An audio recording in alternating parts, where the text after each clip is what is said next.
everyone. Welcome to This Podcast Needs a Title. I'm Erica Davis. Say your part now. I was going to.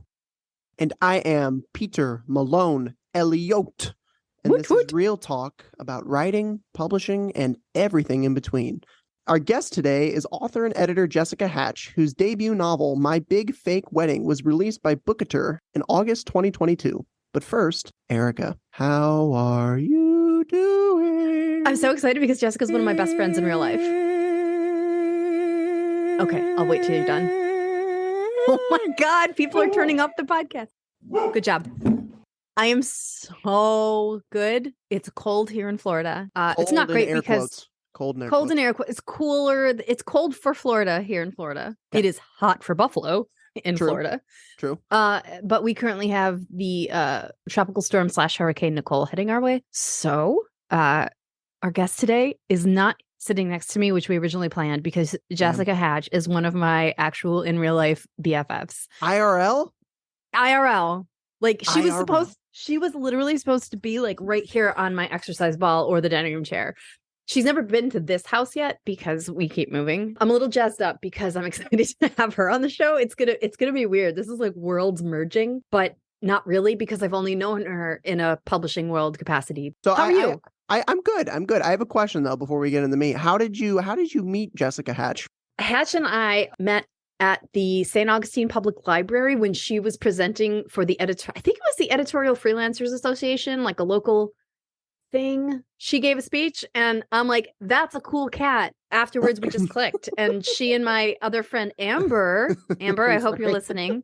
I'm sorry. What? I'm laughing at you saying cool cat. I'm sorry. She's so amazing. So I remember we went to the Manatee Cafe and I got gluten-free waffles for the first time in my life. They were good. You actually remember what you ordered that day? How long ago was this? 4 or 5 years ago. It was it's the only place I've ever, and you can't forget a place called Manatee Cafe. Like, true. And it's, True. They had me at hello because she and our friend Amber told me about it, because they're like, oh, they have gluten-free waffles and I've got celiac. So I'm like, I'm on board. And we went out after that and like ate all the waffles. That's it.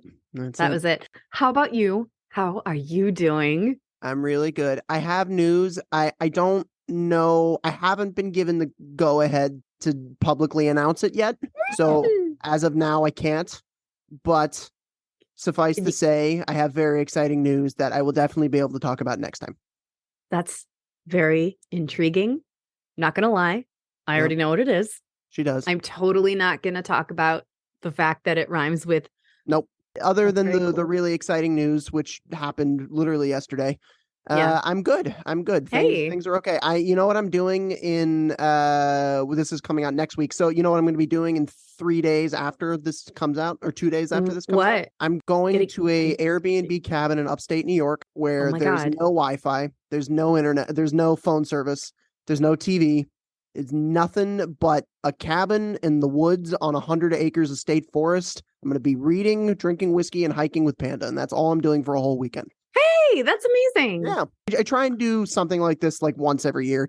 You also know that's how horror movies start. Yeah. I'm well aware. I'll be a part of a horror movie. I'll kill somebody with a kitchen steak knife. Or vice versa.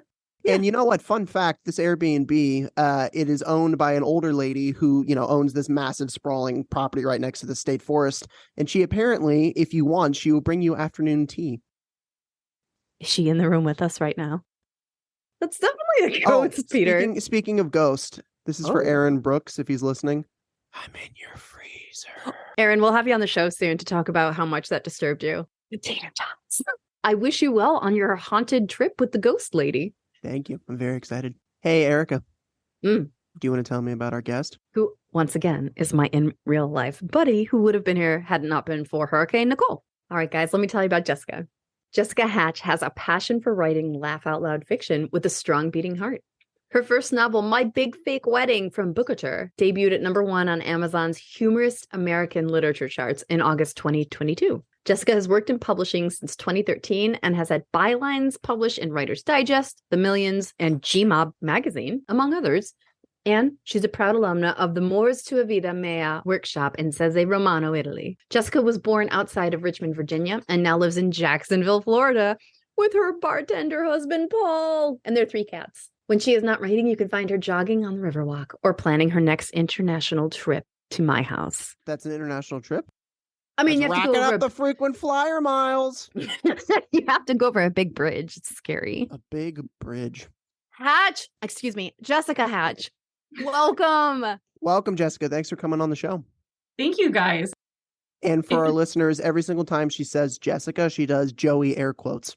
Yeah. Sorry, yeah. Jessica. I'm sorry. Like it's not even my real name.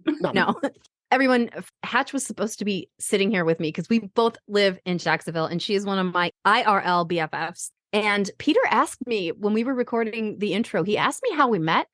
And I know it was at the St. Augustine Library, the presentation you gave. Was that through EFA, the Editorials Freelancers Association? It was. They had asked me to give a presentation on the financials of being a freelance editor. Right. I've been freelancing for 6 years at this point. So yeah, I gave the presentation and I'm always nervous about how approachable I am. And you came right up to me afterwards and like, you didn't say it in so many words, but it had that energy of like, we're going to be friends. So yeah, I'll start this off. This is Peter's favorite, well, one of his favorite questions, but it's a pretty great one. Okay. Hatch, can you give us a little background on how you got into writing? Yeah, gosh. I have been like surrounded by storytelling and writing for about as long as I could understand what those concepts were.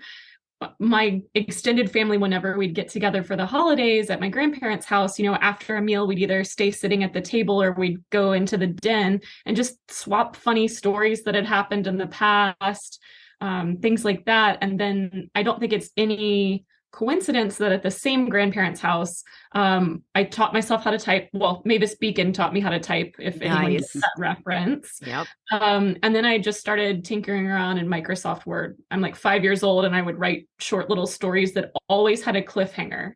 Like it would would resolve and then say the end. And then there would be some sort of onomatopoeic phrase like flutter, flutter. Wow. Or is it the end, you know? Oh, dun, dun, dun.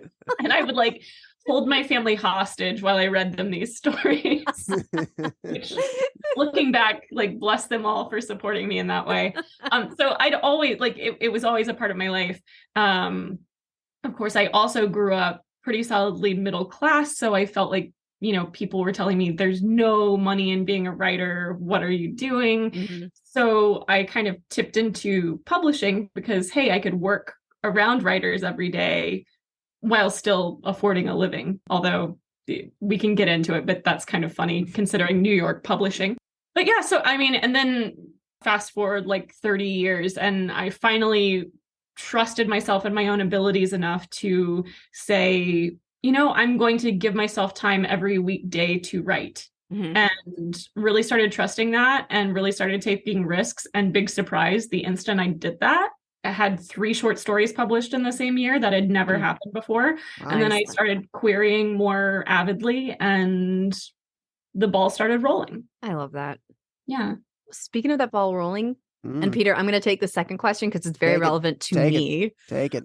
Congrats on my big fake wedding. I was at your virtual wedding because the frickin' pandemic. Did it have any impact on my big fake wedding? You know, funnily enough, like I said, there was a huge chunk of time where I said fast forward 30 years. I already had what would become my big fake wedding polished and in the querying trenches when I got married. You do a lot of living and a lot of figuring out what you need in your 20s. So there was a lot of bursts of writing and then living, bursts of writing and then living. And then finally I solidified it up. But thematically, I think it does tie in, even if it wasn't part of the drafting process, because the concept of my big fake wedding is that this woman does not understand the concept of a sunk cost. She'll drink coffee she hates and sit through movies that she doesn't like. So when this wedding venue pulls her name out of a lottery, 3 months after the guy she thought was the one breaks up with her, she's like, it's fine. It's cool. Between now and next June, I'm going to plan my wedding single-handedly and find a guy to marry. This will be great. Spoiler alert, it was not great. She goes on this journey over the course of a year of like what I kind of call the Mick Jagger principle. She doesn't get what she wants, but she gets what she needs in the end. And if you had told... Thank you. And if you had told me in like 2019, when we first got engaged, that hey, Jessica, circumstances far beyond your control are going to make it so the wedding you had planned can't go off. But in July of next year, not April of next year, you're going to get married in your backyard under some beautiful crepe myrtles. I would have gone, you're out of your freaking skull. But I love, like, the window I'm sitting at right now, I can look down and I can see precisely the spot where we got married. And it really helped us get to, like, away from the wedding industrial complex of it all and just enjoy what it's supposed to be. So yeah, I think that thematically it ties into my book. Awesome. Also, I am the queen of the anti-soundbite, so I apologize to your listeners in advance. They're going to be like, God, this lady doesn't stop talking. Less that Peter and I have to do. Yeah, I mean, I don't do any editing. It's Erica, so it is amazing. I mean, like, I went to 2 weddings recently, and they were lovely and beautiful and everything. But my God, the amount of money that goes into those things, it's just like it's a whole industry. It's yeah.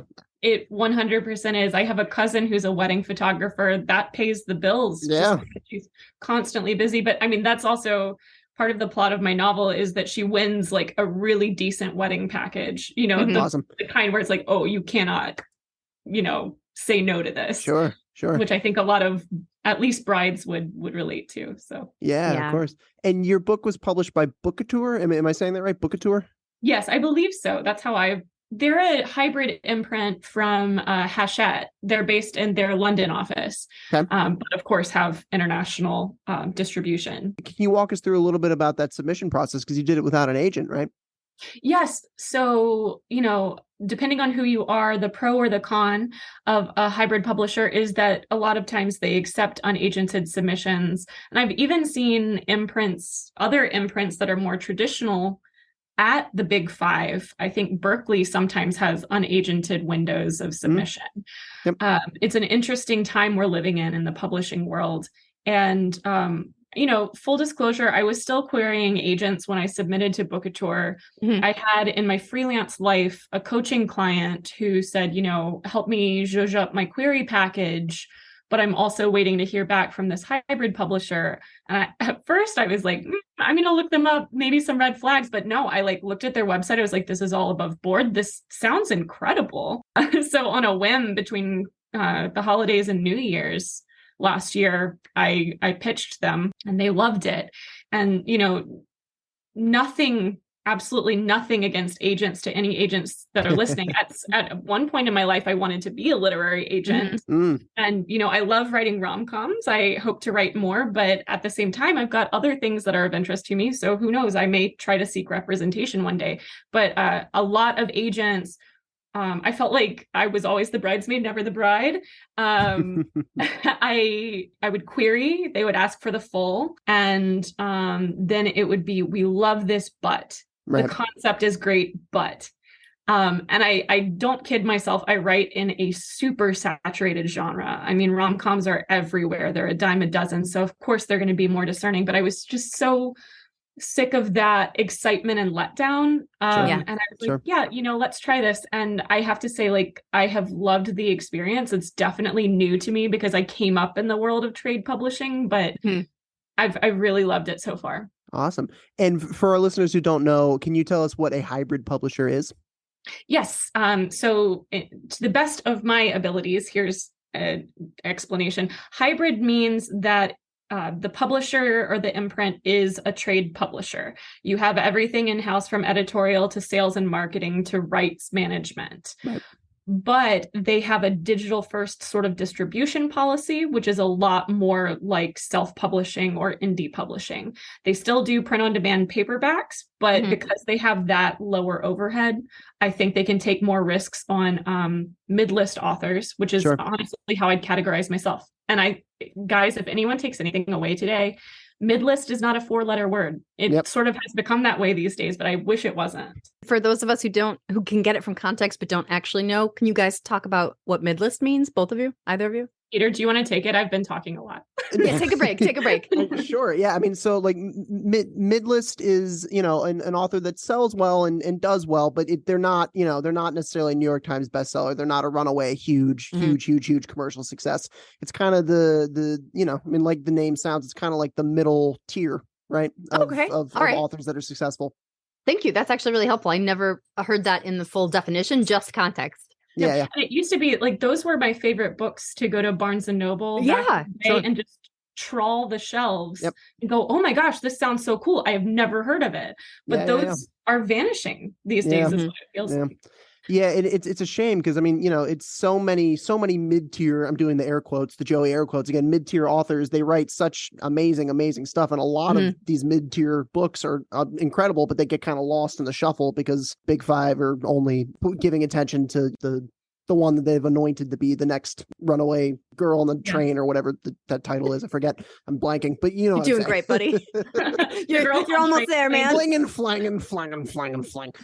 What was it like working for yourself on the book contract? So I feel grateful that I do have a publishing background. I even pursued pitching unagented because, full disclosure, Bookouture also takes agented submissions. I felt comfortable doing so because I have a solid foundation of the industry knowledge underneath me, and I have connections in the industry. So I read through the boilerplate contract with a fine-tooth comb myself twice. Nothing really leapt out as alarming. And then I also had my aunt, who is in a previous life was an editor, is now a freelance editor, nice. Pocket, Dutton, Hyperion. And then a friend who is an editor currently read over, and they're like, yeah, this checks out. Congratulations. Yeah. If I can say, so you had asked me what the process was like without an agent. And I think one interesting thing for people who are considering and go, hey, I'm sick of gatekeeping too, let me submit that way, is you really need to do some soul searching and decide what is non-negotiable and what you're willing to compromise on. Because normally your agent is that representative who, if there's something that you're uncomfortable with, they will go on your behalf to your editor or your publisher and say, hey, Jane Doe doesn't like this so much. So obviously you don't want to outstay your welcome or make things uncomfortable for your publishing team, but you do need to find the ways to have the backbone in those moments where you need to say, hey, here are my thoughts, and very politely share those. So things to consider. It took a while for me to get used to doing that. Yeah. I definitely think if you feel, whether you have connections like I do, listener, or if you have gone out and read every publishing blog and Substack known to man for the last 5 years, and you feel confident that you know what this should be like, because there is a wealth of information out there now. If you feel that you have that, maybe hybrid publishing, maybe an unagented submission is right for you. Just to add to that, there are a lot of really, really awesome small indie, traditional presses that also take unagented submissions where it's a similar sort of thing. As long as you kind of know what to look for going into it, you can be your own advocate. So Jessica, air quote, Jessica. That is my real name. I promise you guys. Jessica. Now that you are a published author, has that changed your approach to your editor work? Because you also do freelance editing on the side in addition to your authoring, right? Yes. So yes, I'm still a freelance editor, will be until maybe I make my way out of the mid-list. We'll see. That's a really good question.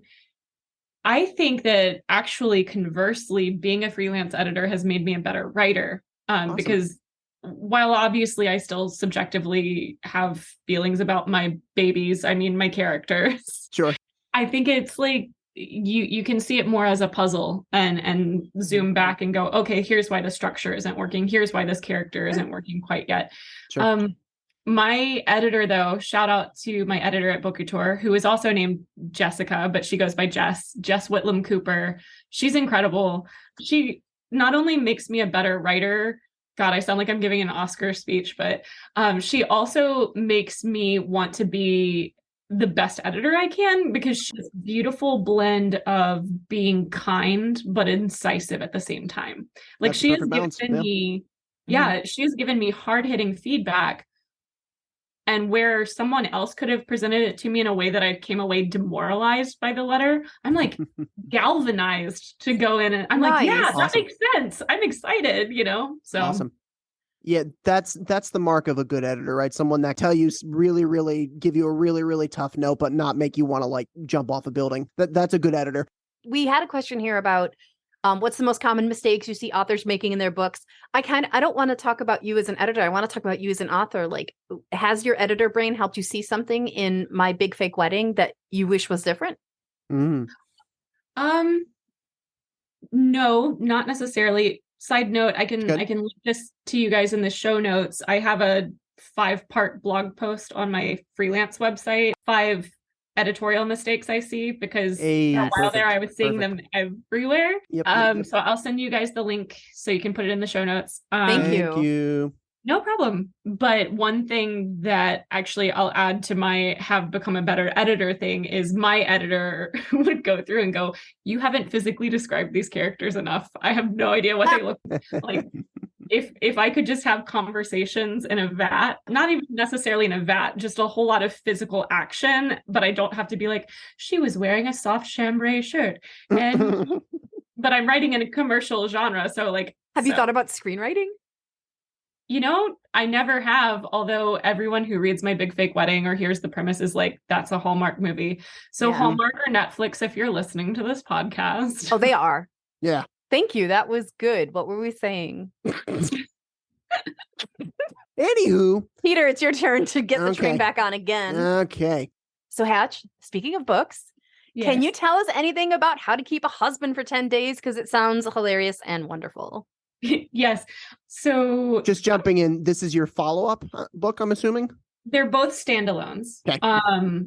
I think any future rom-coms I do, I'm going to attempt a series. I feel like that's where it's at. Yeah. So when I signed with Bookouture, I was given a 2-book deal, and How to Keep a Husband for 10 Days. I describe it as lovers to enemies to lovers, because it's the trope of like, we have to pretend we're still together for reasons. I got my 2-book deal. My first book was already written. My second book was not. And it comes out in February. That's amazing. Wow. Yeah, I will say, like, hybrid publishers, very quick timelines. Right.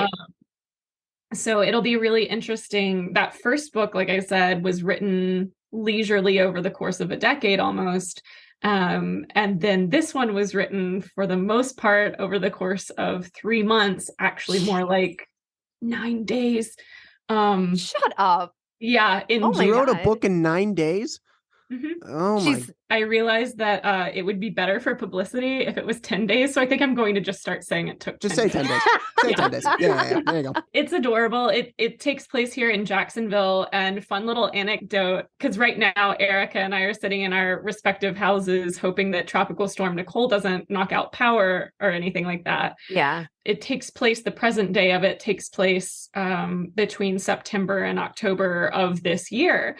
I remitted the first draft in June, but it's been really interesting, especially line editing and copy editing over the last few weeks, because like I was driving somewhere with a friend on October 29th and I was like, oh my gosh, this is when the friend group has their last dinner party. Like, this is the day and time that this is taking place. But when Hurricane Ian came through, and God, that was awful for the west coast of Florida, but we were thankfully fine. I emailed my editor. I said, hey, Jess, don't think anything's going to happen, but I do know I owe you line edits at the end of this week. I'll let you know as soon as I can. But if you don't hear from me, the power's probably knocked out. And then I said, P.S. I realized I wrote a hurricane coming through Jacksonville around this weekend, and the novel, it was bizarre. Wow. So it's coming out with Bookouture as well. Is it, you said it's coming out February? Yes, it's forthcoming February of 2023. I believe pre-orders should be up. Cool. Yeah. So it'll be available in ebook and paperback. So that'll be available for pre-order on Amazon. And I believe you'll be able to do the paperback on Bookshop. My question here is there anything holding you back from making a sequel to My Big Fake Wedding? No, it's great that you did that, because that's clearly where the marketing team was going with both of my titles. Like, they're going for the early 2000s. The movies. Did you not pick the title? The original title for My Big Fake Wedding was Everything Might Be Different. And the working title, because I'm rubbish at titles, for How to Keep a Husband was On a Mission from God. Because number one, I was, and then number two, there's a subplot where they're trying to save their old apartment building, and it was very much the like save the orphanage trope from every 80s movie ever. Yeah. If no one gets the Blues Brothers of it all from that, maybe I'm not the right author for you. I feel really happy with where I left those characters in a Harper Lee sort of way. Not that I've written everything I want to write, but that like their story is done. As someone that's been, in the publishing industry for a while now, obviously it's gone through a lot of changes and machinations, and especially in the last, 3 to 5 years, there's still a lot of work to be done. In your opinion, what would be the biggest thing that you could change about the industry? Really good question. Thank you. Well, Peter. Yeah, there you go. There they are. Elliot. First off, I think that it would be great if the higher ups were taking the unions more seriously. Yeah. Especially post-pandemic, it seems like editors and agents are submerged in work.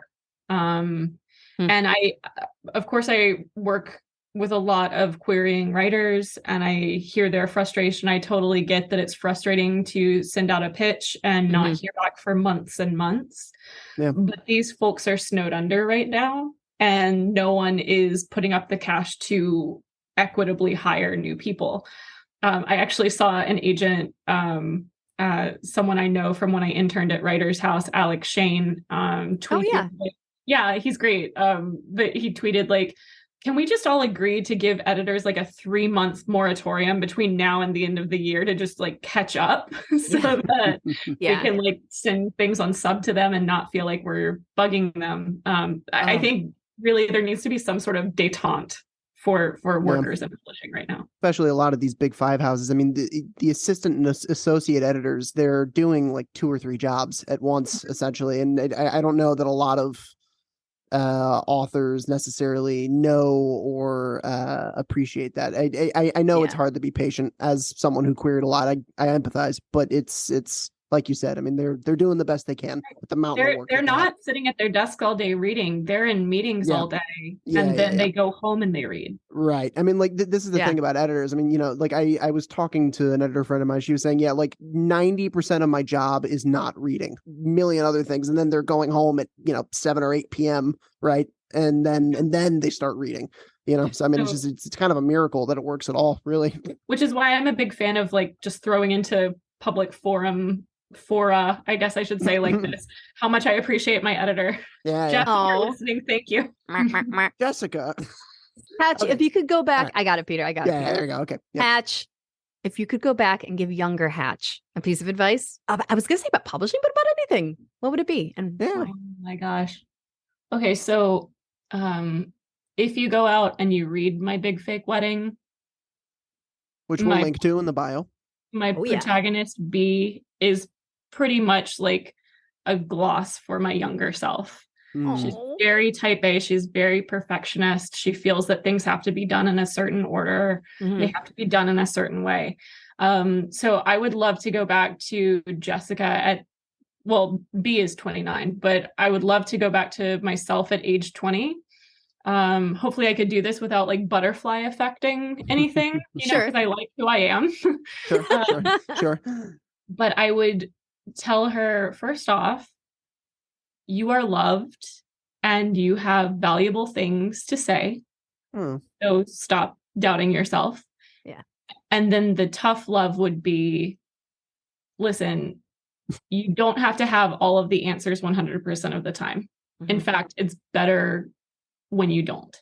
And that advice goes for anyone who reads My Big Fake Wedding and goes, oh my God, I relate to this character so much. Yeah. There have been 2 camps. There have been neurodivergent type A people like myself who are like, oh my God, I so get this character. I love this character so much. And then there are people who are like, B is annoying, but I stick around for her friends. Oh, come on. But also there's those type B personalities, not to be confused with B, your character, but who are also neurodivergent, who are like, oh yeah, I feel that. That's, I was going to say, that's really great advice for just in life. What a note to end on, Erica. Oh my God. Like, I feel like I've gotten like a really inspirational Tony Robbins, like, pat on the back, and I'm going to go out and conquer the world now. I need you to come and autograph my book. Oh yeah, 100%. Yeah, because there's a bar in downtown Jacksonville where I had my launch party, and every time I go in there, the owner of it and one of the workers is like, I should have brought my copy so you could sign it, because that's sweet. I missed your launch party. You did. It's okay. I was very busy this summer, which also advice for younger me. If you're going to launch a book, maybe clear your schedule so you have more time. Jesus, oh man, I totally would have been there. I totally missed your Lord of the Rings watch party too. You told me about it and I forgot. It's like a wonder we're friends at this point. But I love us so much. So so Jessica, where can our listeners find you on social media, and where can they buy the book? Yeah, sure thing. So they can find me on, so far I'm still on Twitter and Instagram at Jessica in Hatch. It looks like Jessica Hatch, but it's my middle initial. I also have, like everybody else who doesn't have a podcast, I have a writing Substack. Sure. It's called leftright.substack.com because it's left brain tips for right-brained writers. Ooh, that's fun. And you can find My Big Fake Wedding on Amazon and Bookshop. So ask your library or local indie store if they'll order it for you. And pre-orders for How to Keep a Husband for 10 Days should be live on, I believe, November 15th. So if you're listening and it's after November 15th, pre-order my book. Is there anything we didn't ask you that you did want to mention? Let me think about that really fast. There's another cat. Yeah, literally the second Erica said, is there anything else you want to add? The cat jumped up like me. If anyone knows any good screenwriters who want to adopt a book kind of thing, I think I covered everything that. Hatch, this was awesome. Thank you so much for coming on the show. I adore you and I miss you. Thank you. Let me channel my NPR voice to say, thank you guys so much for having me. Sweaty balls. I'm in your freezer. All right. And that's it for episode 8 of season 2. May I say Hatch, as she prefers to be called? I call her that. Oh. I prefer to be called that. Okay. Jessica is lovely. Thank you for bringing her on. She really She's a wonderful guest and a fellow Virginian, so I'm always game for that. Florida, I can take, right? It's like or leave it. Florida is the cats of America. Oh, okay. You heard it here first. Stay tuned for episode 9, where we'll be talking to an as yet unnamed guest. It's going to be a surprise, and it's going to be magical. Maybe we could have the ghost lady in upstate New York Airbnb come on. I'm in your freezer. I'm in your icebox. I'm in your root cellar. No, you're not. Shut up. And if you have any questions, rants, or raves about writing, or you want to learn more about us or Pipeline, please visit pipelineartists.com. And you can follow us on Twitter for now at the podcast title, on Instagram and Facebook at This Podcast Needs a Title. And you can follow me at The Davis Girl. And you can follow Peter at PME Writer. And one last thing. I'm in your root cellar. This is Tig, by the way. Is that dog named after Tig Notaro? It's a cat. La la la la la la la.